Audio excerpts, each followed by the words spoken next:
ഓം ശ്രീ ഗണേശാ ശാരദാ ഗുരുഭ്യോ നമഃ. അമ്മേ നാരായണ, ദേവി നാരായണ, ലക്ഷ്മീ നാരായണ, ഭദ്രേ നാരായണ. അമ്മേ നാരായണ, ദേവി നാരായണ, ലക്ഷ്മീ നാരായണ, ഭദ്രേ നാരായണ. ഓം ശ്രീ മഹാദേവ്യേ നമഃ. അഥ ഏകോനവിംശദശകം. ഭൂമ്യാ ദുഃഖം.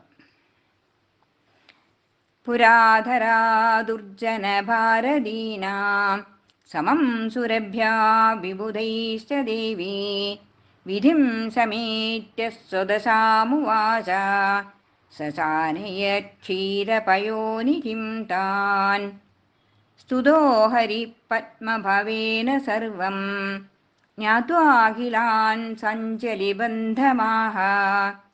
ബ്രഹ്മൻ സുരാനൈവ വയം സ്വതന്ത്രാ ദൈവം ബലീയ കിമഹം കരോമി.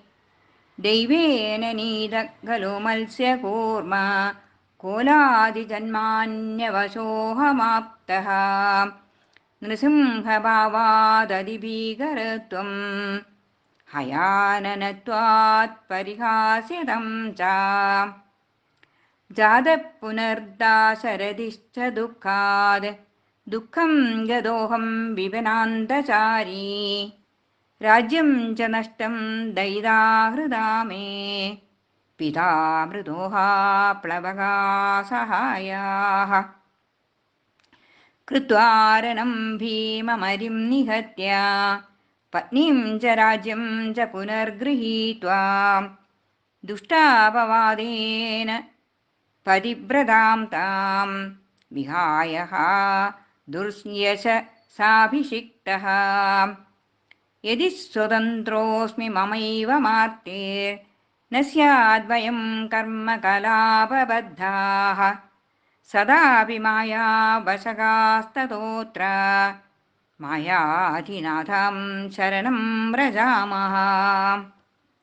ഇരീരിതൈർഭക്തിവിനമ്രശീശൈർനിമീലതാക്ഷൈർവിവിധൈः സ്മൃതാത്വം പ്രഭാതസന്ധ്യേവ ജപാസുമംഗീ തമോ നിഹന്ത്രീ ച പുരസ്ഥിതാർത്ഥ.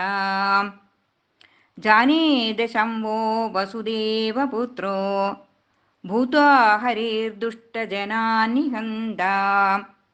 തദർത്ഥശക്തിരഹമസ്യ ദദ്യാം അംശേന ജായേയ ച നന്ദപുത്രീ.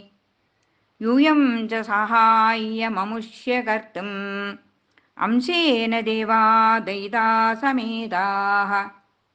ജായേധ്വമുർവ്യാം ജഗതോസ്തു ഭദ്രം ഏവം വിനിർദിശ്യ തിരോദധാത. വിചിത്രദുഷ്ടാസുരഭാവഭാര നിപീഡിതം മേ ഹൃദയം മഹേശി. അത്രാവതീര്യേതമപാകുരുത്വം മാതാഹി മേ തേ വരദേ നമോസ്തു. ഇതി ഭൂമ്യാഃ ദുഃഖം നാമ ഏകോനവിംശദശകം. ഓം ശ്രീ മഹാദേവ്യേ നമോ നമഃ.